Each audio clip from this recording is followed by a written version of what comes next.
tonight we will conclude talking about 8:20. And at 8:20, we will go upstairs and we will pray compline. So if you're able to stick around, it'd be nice if you could all join us for compline after the conversation tonight. Thank you.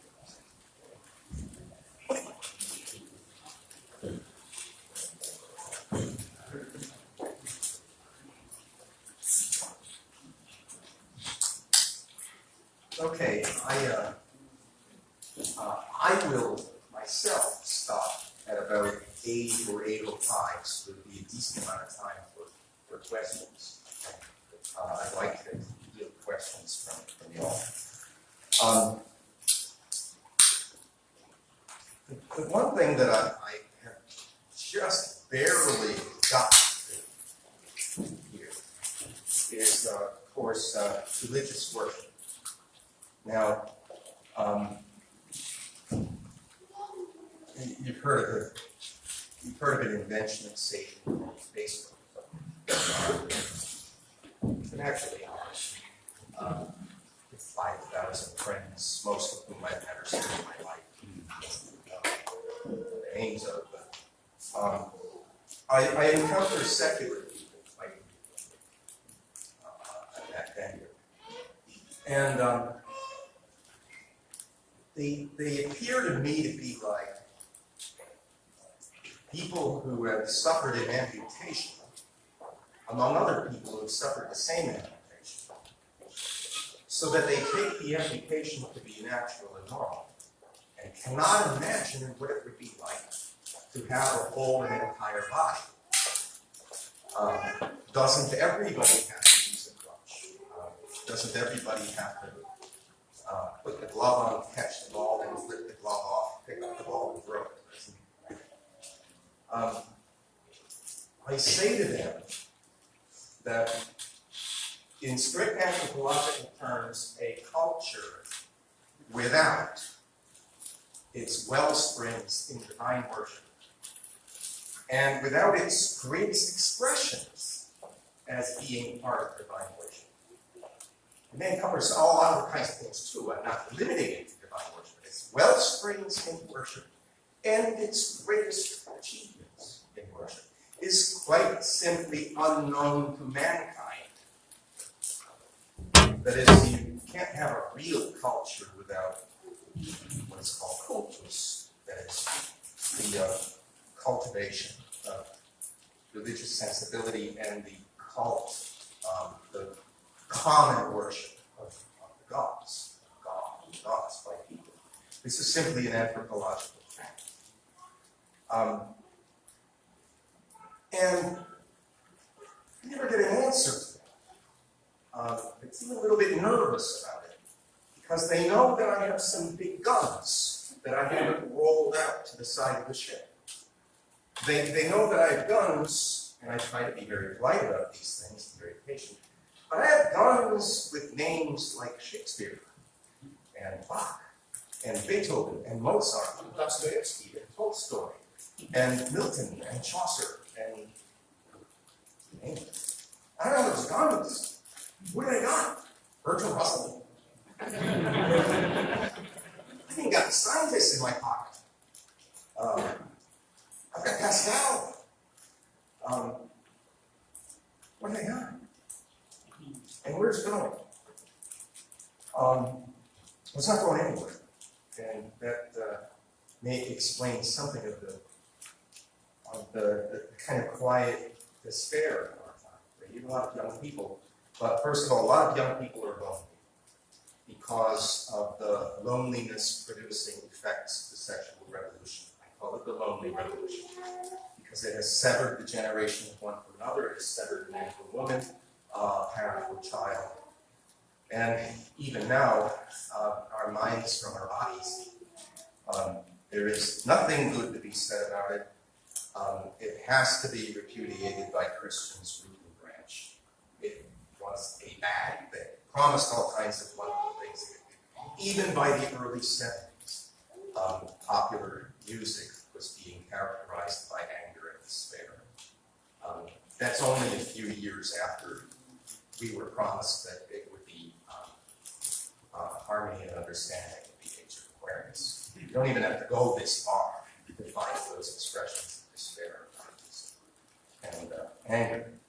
In any case,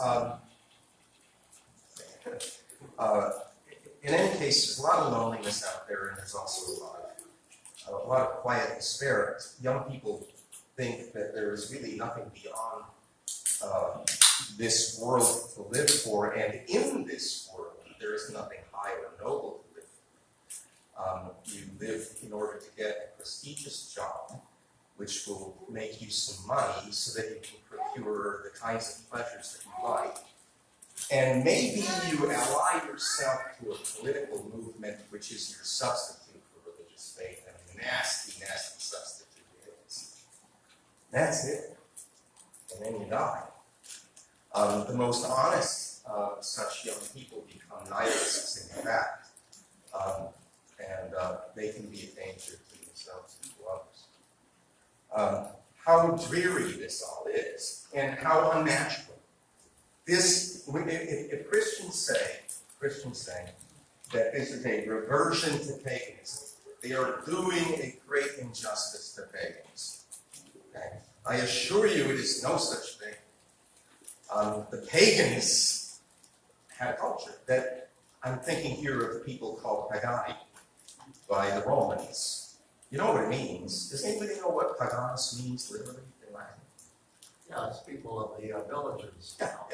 Yeah, in other words, hillbillies, rednecks. Right? Paganos is the faintly insulting Latin term that we would translate as redneck.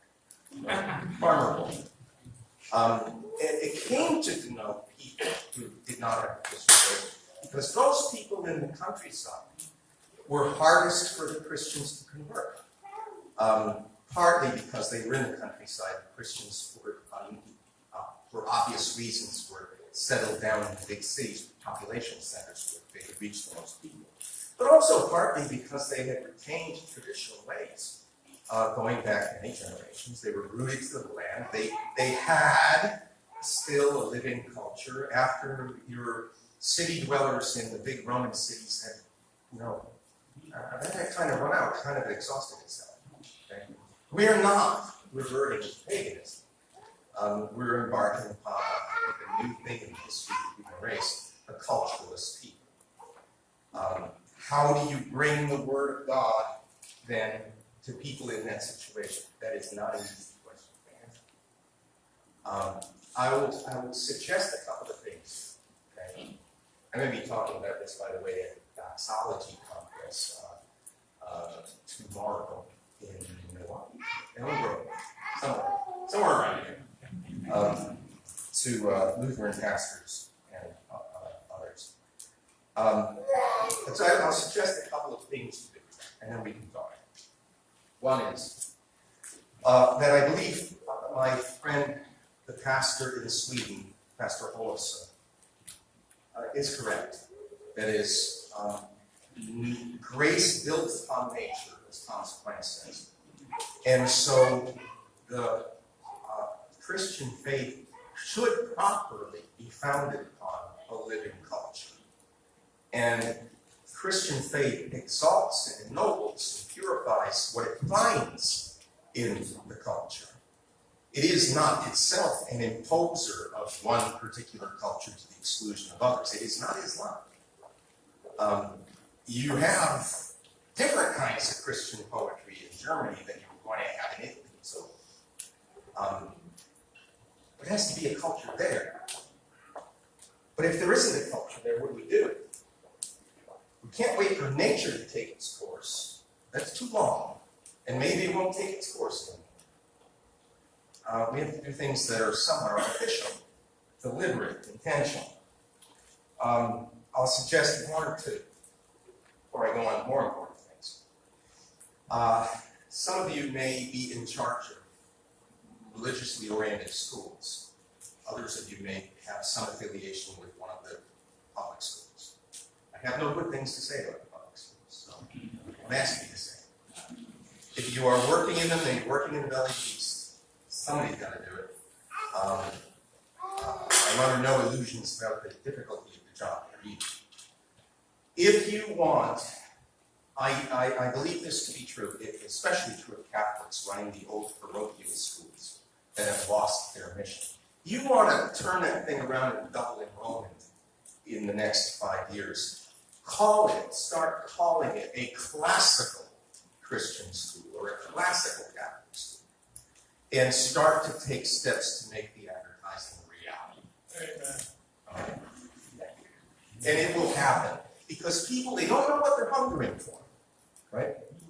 I mean, they don't really know that they're hungering for a world in which the story that I told about the boys in Longfellow could actually be imaginable. They don't know that clearly, but they have a vague sense that something very precious was denied to them by their own education. And they want to make sure that their children have it. They're not even quite sure what it is. But they know that it is something anyway. Okay? And something there seems to be better than nothing. I think it's the move to take. And then move to make it a reality. Most of the things that you've heard said about good education in the last 80 or 90 years are hogwash. And most of them need to be revised or repudiated. Okay?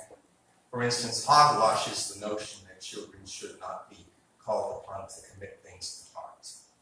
How the heck do you think actors play their parts if they don't commit things to heart? And what you commit to heart may be with you for the rest of your life. When I retire, I'm going to memorize Paradise Lost. I tried to do it about 25 years ago, but we had a baby on the way and school started, so I put it down after I got about 300 lines in book 5. I would like to do it because one of my teachers in graduate school grew up in Saskatchewan, was a farmer in Saskatchewan, and his neighbor, the old man's neighbor, recited Paradise Lost to himself while he plowed the fields. He said, if a farmer in Saskatchewan can do it, then I can. Try to make it a reality, that is, to bring back the great heritage of story, including history, story, song, art, and human thought that really does belong to everybody in Western civilization, everybody in a Christian world, okay, everybody in a Christian congregation, and every speaker of the language we happen to be speaking here tonight, English. It's all ours. And so much of it has been not denied to us. When I go into a classroom of freshmen at the school where I used to teach, Providence College, 27 years, and there are 19 kids in the class, all freshmen, and I ask them, do you even recognize this name? Raise your hand if you recognize the name of I tell them, this is an English writer, Alfred Tennyson, and nobody raises their hand because they've never heard of him before. And he was immensely popular on both sides of the ocean while he was still alive. And everybody knew poetry by Tennyson. Everybody had some of those verses by heart, even if it was only the charge of the Light Brigade into the Valley of Death, over 600. I think everybody knew these things. Return to them what is rightfully theirs as human beings, because we all should have culture. As Christians of the West in particular, as speakers of English. It's theirs, belongs to them. Bring it back. No apologies. Okay? Bring it back in all of the fields of discipline in your schools. Bring it back also, or try to bring it back slowly in your congregations. And here's where reading groups are of use, though they may initially be of limited use. Okay? Why? Because people are busy. Often they are really less busy than they make themselves out to be. We all waste time. We waste a lot of time idly clicking on the computer or something like that. But in any case, to get people to read a Russian novel when they don't live in Russia and the winters are not 10 months long, why do they have these Russian novels that are this long? What is he going to do in the winter in Russia? Tolstoy is 1,800 pages long, or a straight novel. You might not get them to do that, but you you might be able to tiptoe out to them and have them either read something that is short, and lots of great poems are short. It takes you 2 minutes to read, okay? Or have you watch a movie. A movie takes 2 hours, I say. But I would recommend for you, especially for young people, right? For young people who have no personal experience of what a sinful but also fairly normal world of relations between men and women, especially boys, girls, young men, young women, what that even looks like. Okay? Show them movies from Hollywood's golden age, 1935 to 1965. Stories will be in your eyes there. Right? You want to know what real flirtation looks like between a grown man and a grown woman who will not do the illicit thing until they are actually married. Watch it happen. And you'll see that any notion that this world was puritanical is sheer slander or ignorance. In fact, in that world, you will notice, it will leap out at you, that men and women and boys and girls had a heck of a lot more fun in each other's company than we do now. They could have fun because it was not dangerous. They could actually be at their ease with members of the opposite sex. They could have a lot of fun, and they did have fun. Anyway, that's a possibility. Okay? We are now, what we are doing is taking land that has been denuded and maybe even strewed with sand and other things that are not helpful in growing, and putting topsoil back and putting nutrients back. And as I said, it's somewhat of an artificial task. What else can be done? Wait 1,000 years, we don't wait 1,000 years. Time to do something now. And these are possibilities. I've mentioned stories here in the form of poetry and literature and film. We can move now towards stories that have to do specifically with the Christian faith. There is no reason why young people should not have in their hearts the stories of great saints and missionaries and builders of schools and orphanages, all kinds of beneficent organizations that you name, should not have those stories as part of their mental and spiritual universe. Okay? It should be obvious. It should be obvious to both Catholic, Protestant, Eastern Orthodox. There is no reason why Lutheran kids should not know all about Corrie ten Boom. Okay? In fact, Catholics should know about Corrie ten Boom. They should read a couple of her works. She's a terrific human being. Brave, noble, brave in the way that women are. And sometimes women do things that, just astonish me in their bravery. It's not physical bravery. It's just go and do something that needs to be done. Barge right in and do it. She was like that. There's no reason why Protestants, Catholics too, should not know about David Livingstone. There's no reason why Protestants, not just Catholics these days aren't taught anything in their schools, should not know about St. Augustine, St. Ambrose, St. Margaret. Right? These should be part of our world. Okay? The scene in which Augustine leaves his mother behind because he's frankly sick of being under watch by her. He loves her, but he's tired of her because she's always praying for him. And he says on the shores of North Africa that he's going to visit a sick friend, and instead of at dead of night, he sneaks off to a ship and embarks to Italy. And she wails on the beach, beating her breast, crying. That should be part of everybody's mental and spiritual universe, too. She would eventually follow him to Rome and then to Milan, where she met St. Ambrose. Those three saints belong together, intimately together. Do you know that it's either Gregory of Nyssa writing about his big sister Saint Macrina, or it is Augustine writing about his mother Monica, who, as far as I can tell, as far as I know, the first human beings ever to write tributes in honor of a living and not fictional woman. Right? The ancient world didn't have any such before. I mean, you might get passing mentions of a good woman like Cornelia, the mother of the rock brothers. But a whole treatise, a whole chapter of a book, or a whole book of praise of this woman.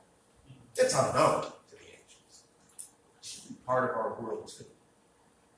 I hope you see where I'm going with this. I have hinted. You can't have culture. You can't. By the Catholic German philosopher Joseph Pieper, P-I-E-P-E-R, pleasure, basis of culture. What he says in that book changed my life because, now I am in my late 30s. I'm a hard-working man. I pride myself on how hard I work. And I have long since dispensed with the notion that you have to keep the Sabbath free of labor. And who observes the Sabbath in that way in our time? Nobody does, it seems. I'm a Catholic growing up when I grew up.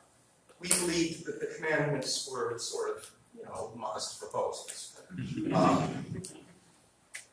And nobody really preached about that from the pulpit.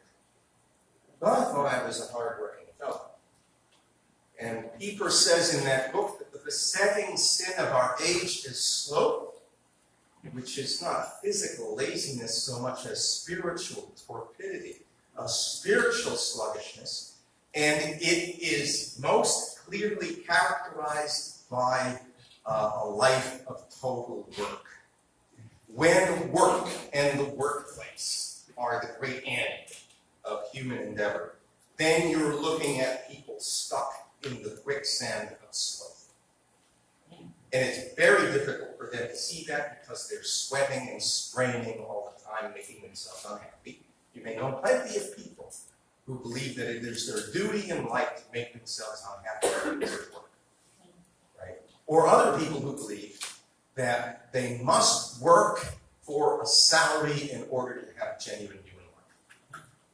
That's insane. Aristotle says that we are unleisurely so that we may have leisure. And we have leisure so that we may have a feast. And there is no such thing as a feast, he says, without the gods. It is quite simply an anthropological nonentity. Without God, there is no feast. Without a feast, we are not fully human. We degenerate into functionaries, cogs in a machine, perhaps mere creatures sweating and straining 6 days out of the week, at work in order to sweat and strain the remaining day at play, but always sweating and straining. Why, even our play is conceived in terms of work, a workout. Right? Really, I remember at my old college, Providence College, somebody with all the goodwill in the world had set up an exercise center. And on the other side of these great glass windows, you saw about 20, 25 stationary bicycles in a row. And young people riding at the stationary bicycle like hamsters on treadmills. Except the hamsters seemed to be happy about it. They didn't seem to be. And most of them were listening to something in their ears, so they weren't even talking to each other. Like each separate stationary bicycle was a cubicle of work, sweating and straining, so that mainly women on the stationary bicycles, so that they would have bodies that were less like the bodies of girls and more like the bodies of boys. And how, an emblem of it all is, I suppose, given by an answer to the question, where the hell do those bicycles go? Nowhere. I mean, it's one thing to take a bicycle ride through hills and country that you actually enjoy, and maybe to bring a picnic lunch in your backpack so that you can sit there when you get there, put your feet up, break out the drink and the food, and maybe read a book and just enjoy the weather, and then ride back. That's different. That's not slow. That's not acedia, that's spiritual sluggishness. There's a real festivity to that. I don't know if there's any festivity to a stationary bicycle. It's a great metaphor for modern work. We want the feasts again, because we're human. We're made in the image and likeness of God, but we are made also for God. We can't be fulfilled as human beings without divine worship. There's always seemed to be something curtailed, something cut short about human beings who have not God. It's as if they were denied one of the senses. They're colorblind or tone deaf, or they have no taste in their mouths. They eat food which is either warm or cold, but they can't enjoy the flavor because they have no taste buds. It's a pitiful thing to be, even if it was limited to only one of our senses. But if we're talking about the very purpose for human existence, and even on the human level, the highest achievements of the human heart and mind, why, what a dreadful truncation and curtailment that must be. So we need to bring feasts to people who never had them, just as we bring song and poetry to people who don't have them. Not to pagans who do know song and poetry, and not to pagans who do have feasts. They really do. But the people who don't anymore, they have football game celebrations. Here's what we need to do. Ultimately, I hope that as we do these things, we do them in love and excitement, because we are in possession of something tremendously beautiful, and we want to share it with them. It is the main motive for me becoming a teacher. I did not become a teacher to change the world. I did not become a teacher to make the world a better place. I can't even make myself a better place. The grace of God can make me a better place, usually quite against my inclinations. But I don't have Lutherans here. I actually believe that we do cooperate with the grace of God to this extent. We let Him do what He's going to do and don't resist. You know, I got my train of thought here. I forgot my train of thought. Because I wanted to show people things. That's the fundamental reason why you should become a teacher. I have this beautiful thing. I have this fascinating, it's a poem. It's one of Euclid's demonstrations. It's living. It's the Enunciation by Tintoretto. It's Einstein's theorem of relativity.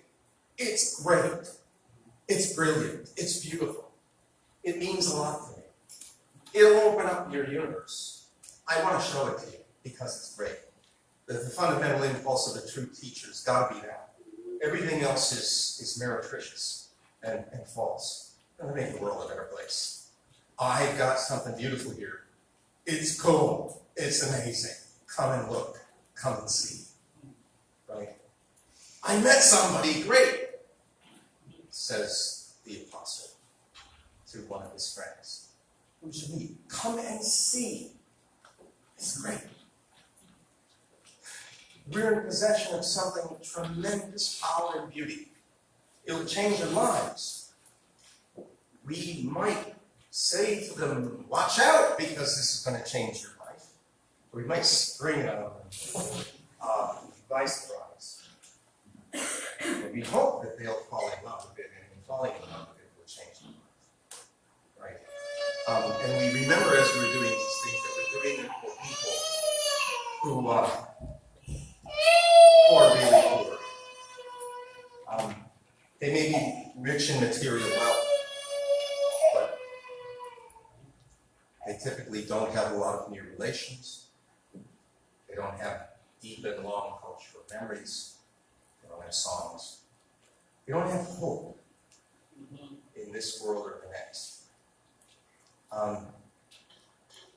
They are to be pitied, but you got to get over that pity real fast and say, listen, Dad, what a lousy life you have. Maybe you don't have that. Maybe that's. And if it means, by the way, taking our feasts out in the open, even in an embarrassingly public way, we got to do it to get over the embarrassment. And people might say, I don't know what the heck those Lutherans are drinking. The Baptists might say, oh, what those Italian Catholics over there are drinking. Whatever it is. Whatever it is. And I don't know what the heck they believe about God and man and the universe. Why, it all seems crazy to me, not that I know very much, because I had a lousy education, because I went to school such as they are now. But whatever the heck it is, they seem to be fully human beings, and they're experiencing something that I don't find over here at all. And I don't care what they're drinking. Give me some of what they're drinking. I'll sort out the intellectual stuff later. That's what we need to do. I don't think there's anything. So now is a fun. And I said I would field questions. I'm happy to field all questions, especially from the young people, from the students. Yes, ma'am. Are you a student at the college down the road? No, I'm at Concordia. You're at Concordia. University of Concord.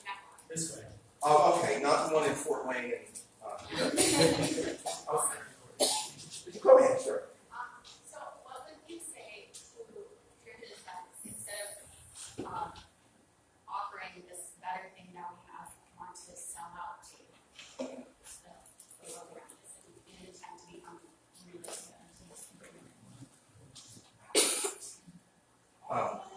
Well, the curt answer would be another question. What do you do with a leg that's got gangrene up to the knee? Yeah. The not so curt answer would be an attempt to remind them. All right, that the earliest Christians took what was there in the pagan cultures that was true and good, but rejected all that was false. That was the only reason why they got themselves into so much trouble. And in our time, unless we are getting into trouble, something's wrong. You maybe ought to have people who want to burn it down. And some of the people who want to burn it down may be the greatest saints in 10 years or a generation. People don't want to burn your church down, then probably your mission. You know what I mean? But you know what I mean. And now typically in our time, the disagreements have to do with sex. I've said this for many years, right? Actually, this is not new to me. Hilaire Belloc, who's an arch-Catholic, said it way back in the 20s. He said in the old days, you had real heretics with some blood in them and fire, like Calvin.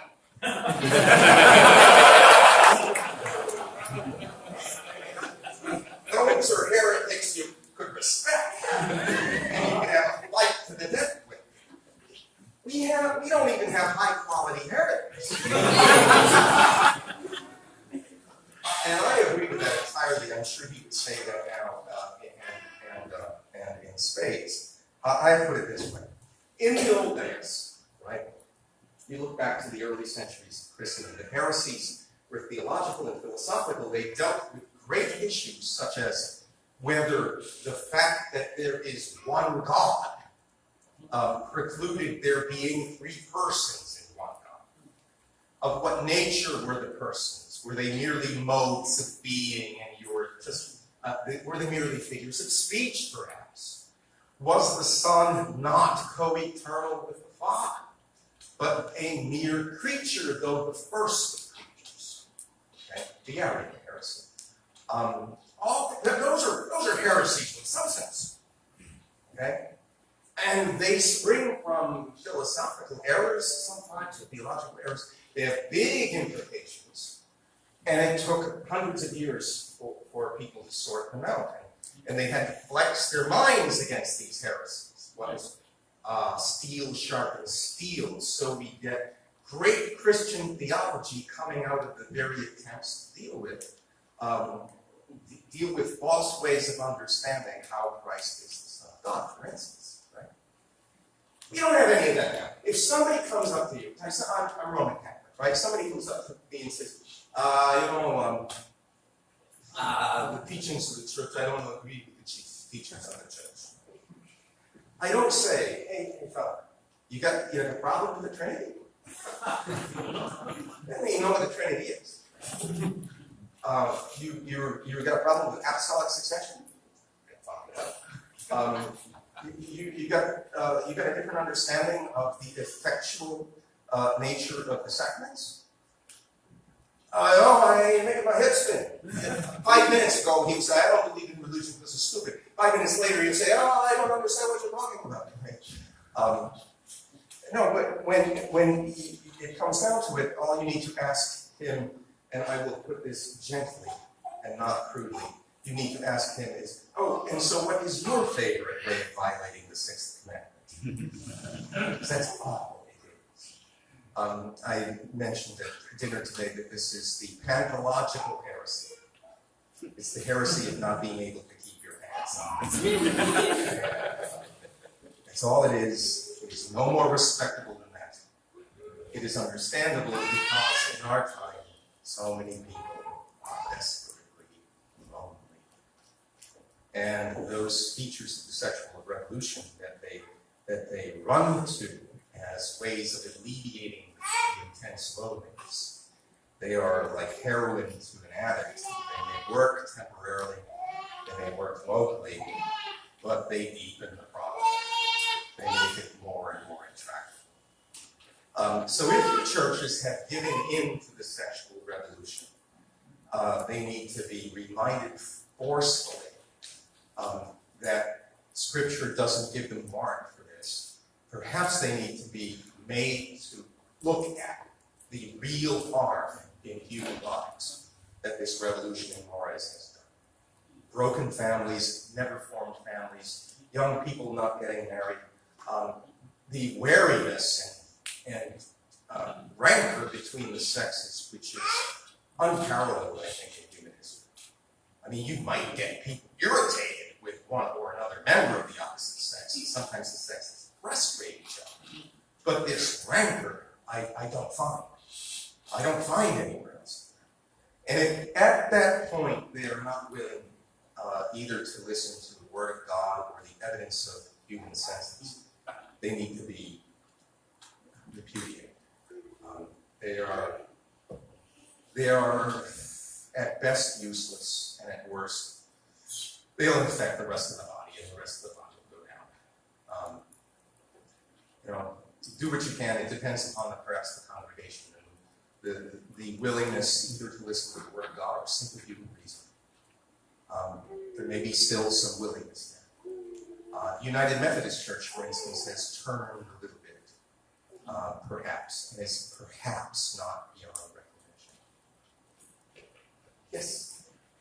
Can you talk a little bit about form and music and this big thing about, it's got a good message, doesn't really matter about the style. Can you talk to how style music affects the soul?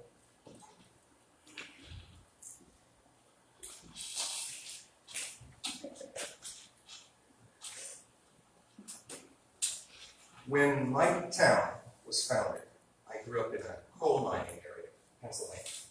My grandparents, my grandfathers were coal miners. The Irish built my hometown. I will credit them for that. The Italians and the Poles were here later.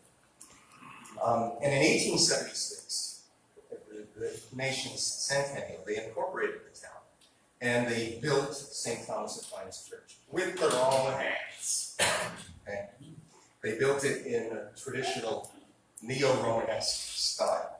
with no interior supports, just one continued barrel vault. A rather shallow barrel vault, very tall but rather shallow in its curvature. Shallow in its curvature because they wanted the whole interior to be painted. Now these were Irish coal miners. They did not paint the interior of the church because they were Irish coal miners. They had to hire an Italian to do that. And there was an Italian running about Pennsylvania, southern Pennsylvania, and actually he did some work. There's some work of his on the rotunda of the Capitol building in Washington, D.C. There is a band of figures, historical figures, in a frieze of the Capitol rotunda that is his work.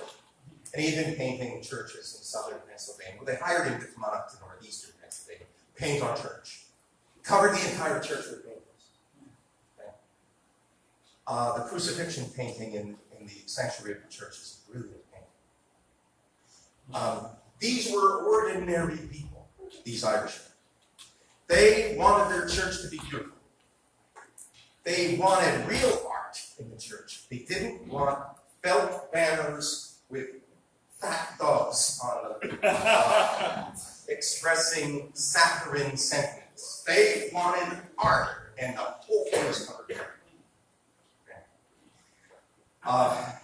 Because the ceiling was very high up, the pastor in the 70s did not destroy it, though he did destroy much of the art in the church. There is a happy ending to this story. The ceiling caved in about 10 years ago. It not while anyone was in church. We might have had 100 people killed because tons of plaster came in. But they had artists who knew what they were doing, and they had photographs of the interior of the church, and some of the paintings, of course, were preserved because they were still on the fallen plaster. They recovered the whole barrel vault and restored all the paintings to their original glory. And while they were at it, they restored some of the lost artistic features of the church that the 70s destroyed. Modernism generally is subtractive. Modernism has destroyed more genres of art than it has invented or even preserved. This goes across all the arts: poetry, music, painting, sculpture, and so on. Ordinary people did not say, hey, architects, build boxes for us to live in and work in. Ordinary people liked the old forms. Ordinary people did not say to poets, hey, poets, don't rhyme anymore. We don't like that. Write your poems so that they have no music at all, so that no one can commit them to memory.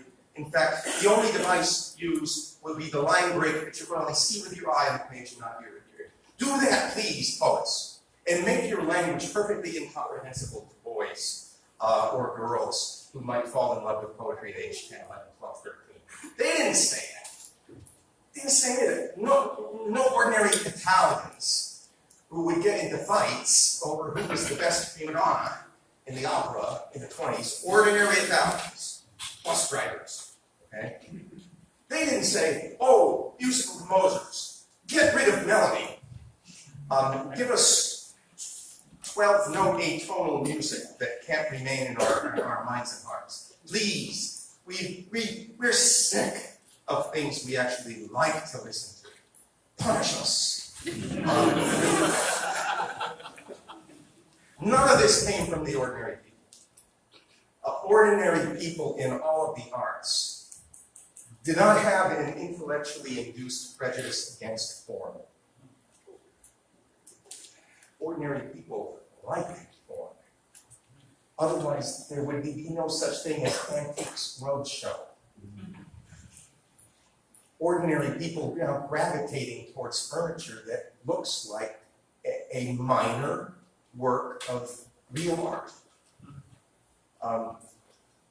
And when it comes to singing hymns in church, unless you are going to do the emotional wallowing in a mantra that's sung over and over, with words flashed forward in the sanctuary, taking the place of Christ on the cross. It was, you know, big visual display, and I actually saw this in a Catholic church a couple of years ago with the words, "Woe, woe, woe," not W-O-E, "Woe to ye inhabitants of earth." It wasn't from the apocalypse, it was W-O-A-H, W-O-A-H. Whoa, whoa, Jesus is my Savior, whoa. Whoa. You do that. First of all, it's not fair. But second, you're going to give people this strange and ultimately destructive impression that religious faith is all about a kind of enthusiastic outburst of emotion. Now, religious faith is quite passionate. It involves the emotions, it involves the heart and mind and soul. It does not involve the heart to the crowding out of the mind. But all these things belong together in us. If you give them stupid things, the stupid things are stupid regardless of your opinion about them, and stupidity will ultimately work its harm. Stupidity is always a vice. Ugliness is always a vice. There is no excuse for stupidity and ugliness. Ignorance, there's excuse for. Stupidity, no. Okay? Homeliness. Homeliness is not the same as ugliness. Okay? You have to go out of your way to be ugly. Right? And in preaching and hymnody, you have to go well out of your way to be stupid. People spend thousands of dollars on bad hymns, tens of thousands of dollars on being aggressively stupid.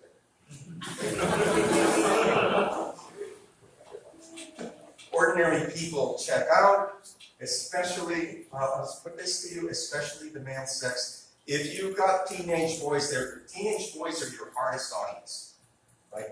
Because teenage boys are natural skeptics. They think they are anyway.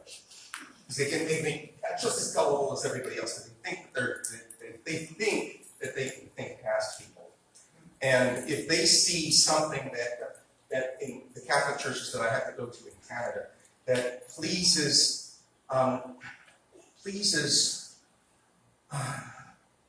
old ladies in tight slacks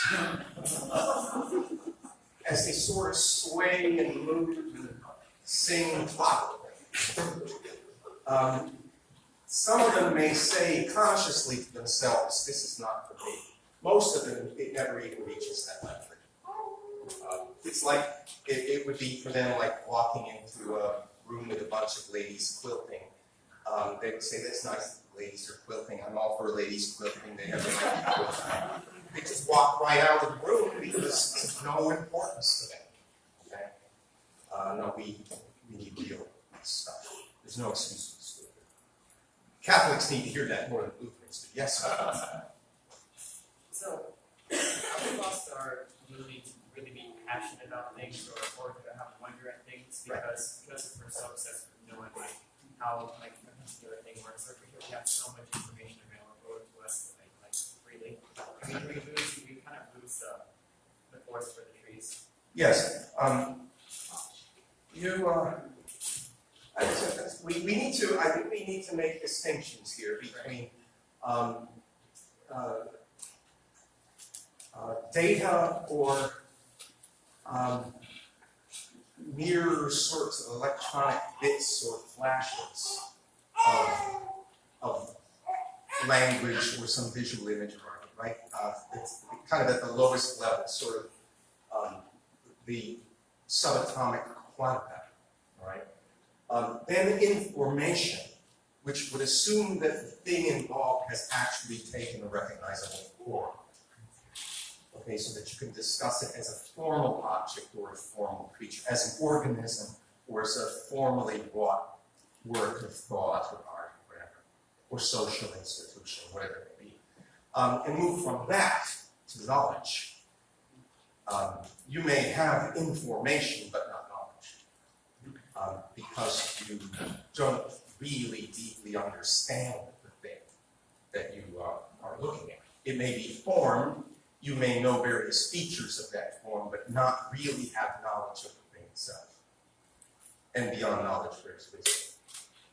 And perhaps what the ancients called intellect, that is the unmediated vision of something true or good or beautiful, seen, as it were, as a whole, and experienced entirely, right? Or as much as they can experience as so we may have to do this, and it's hard for us, it's hard for me, to be ascetic, more in matters that deal with the electronic twitches than with matters of food and drink, so that we can recover our minds and be human again. Read a book. I know a lot of young people are incapable of reading a book. Incapable of going for a long walk in the woods, sitting down and reading a book. Wouldn't know what to do with themselves. Bunch of kids outdoors, they're not playing, they're doing this. So the answer to the question is, again, we have to do something deliberate. We have to wean ourselves off of what is not information. It's electronic twitches. Right? Yes, Bob. In response to the sexual revolution that you call the lonely revolution, what sort of advice or counsel or suggestions would you have for? I have a suggestion. Well, I'm And not I want you to take me up on this. I think it's an obvious thing to suggest, and I think it would be a great deal of fun. And it would take pressure off. I can say to young men and women, you really need to get married. I'm Italian. I can't stand seeing young unmarried people. What's the matter with you? I want to see some marrying out there and some kids. Not so much for you. But it might be, I'm going to say this tomorrow too, it might be rather like saying to a 13-year-old kid, hey kid, my pipes are leaking downstairs. Here's a wrench and a soldering iron. Go fix it. I don't even know if you can tell the difference between the soldering iron. I mean, they have gone into a public school. What do they do? So I came up with this idea. And I think it's a good idea. I want some of you to put it into practice and then report to me. Okay? You get the young guys and the girls together. Now, obviously, we need to have things like dances. Lots of dances. There should be dances constantly. Should be dance every week. These marriages are going to happen by accident. So hard. It should be dancing every week, but the kids are under a lot of pressure because, first of all, it is a difficult thing for a boy to ask a girl on a date. But second, they don't even know what the heck that is. Nobody's been dating. And that's pretty much a thing of the long past now. When I was at Princeton, from 77 to 81, in the class of 81, nobody dated. In my high school, we had dates. At Princeton, we didn't have dates. That made everything, that put a lot of pressure on you if you were to go up to a girl and try to get to know her, because it was assumed that you weren't saying, hey, we should go bowling. So they don't know how to do this, we need to teach them how to do it. But they still won't do it because it's easier not to do it, okay? Because if a boy goes up to a girl and she says no, he's crushed. Or if you suggest this and the girl is waiting for some boy to come up and no boy comes up to her, then she's crushed. Right? This is what you do. You get moving on. And you have a hat over here and a hat over here. And you put the names of each sex, and by the way, there are two.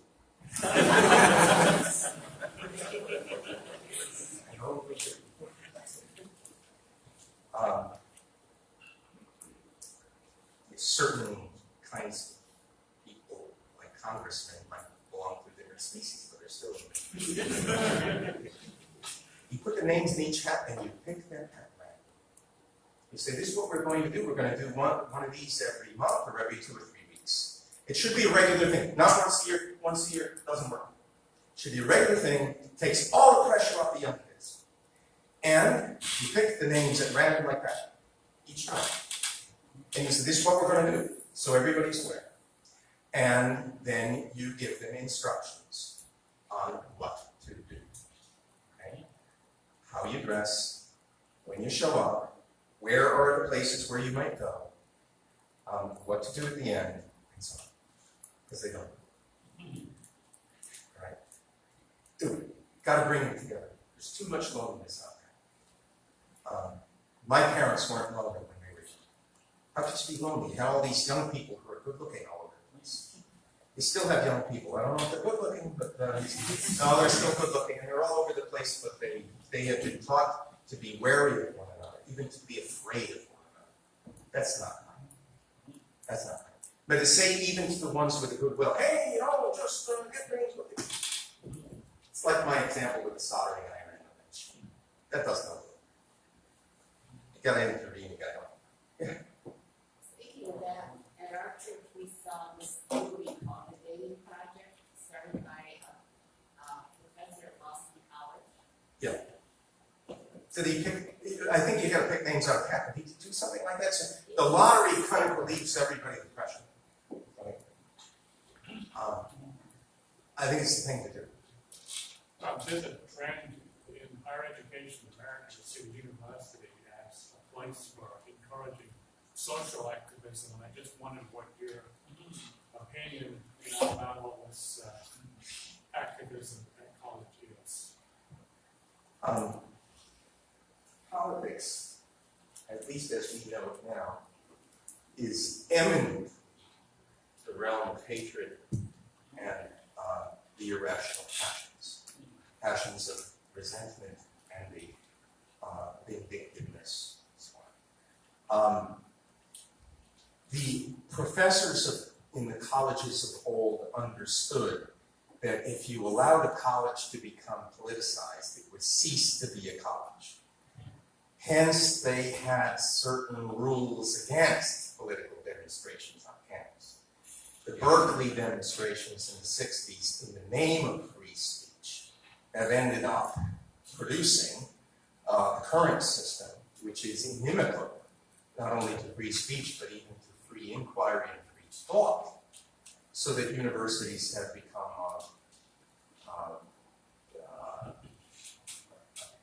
high-pressure cookers of social pathologies and political action. A politicized college has ceased to become a college. It ceased to be a college. We have to clear out, perhaps, artificially, but the ground rules of the game in college have to be that we are not going to politicize things here. That we are in the quest for truth. That all questions may be discussed. And that your feelings, though we care about them because we're human beings, but insofar as we are professors and students, your feelings are of no consequence whatsoever. And to plead your feelings when we are in the midst of a discussion on some question of truth, to plead your feelings is illegitimate and marks you out as perhaps not mature enough to belong to the enterprise at all.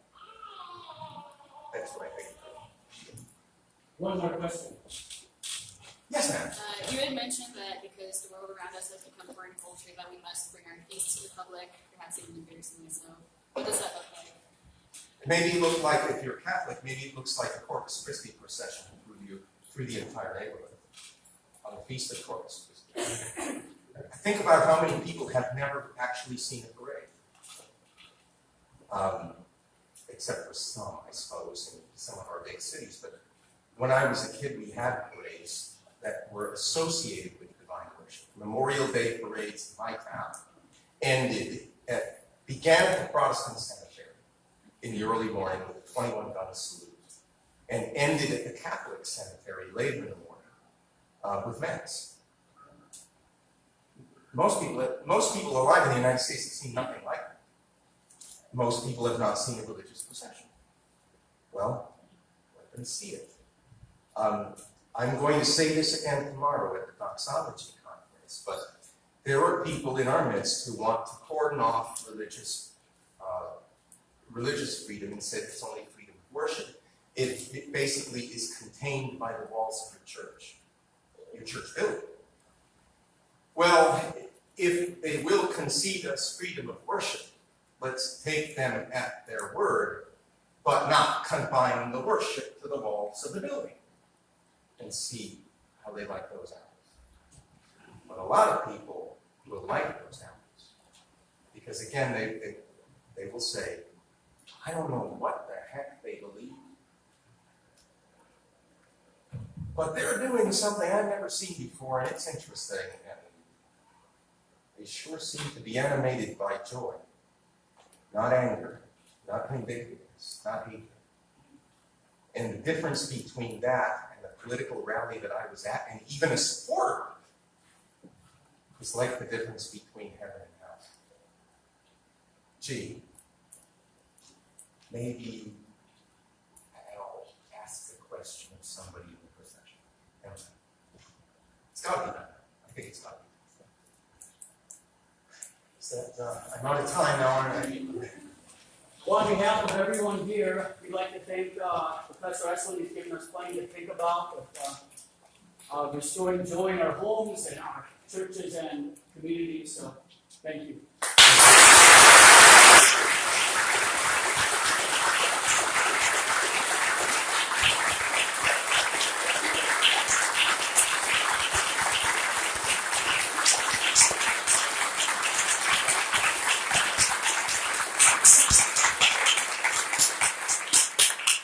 Now, before you start grabbing your coat, wait a minute.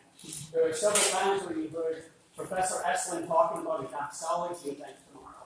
If you're curious about that, this is the situation. That event will be at Elm Grove Lutheran Church tomorrow from 9 o'clock to 2:30.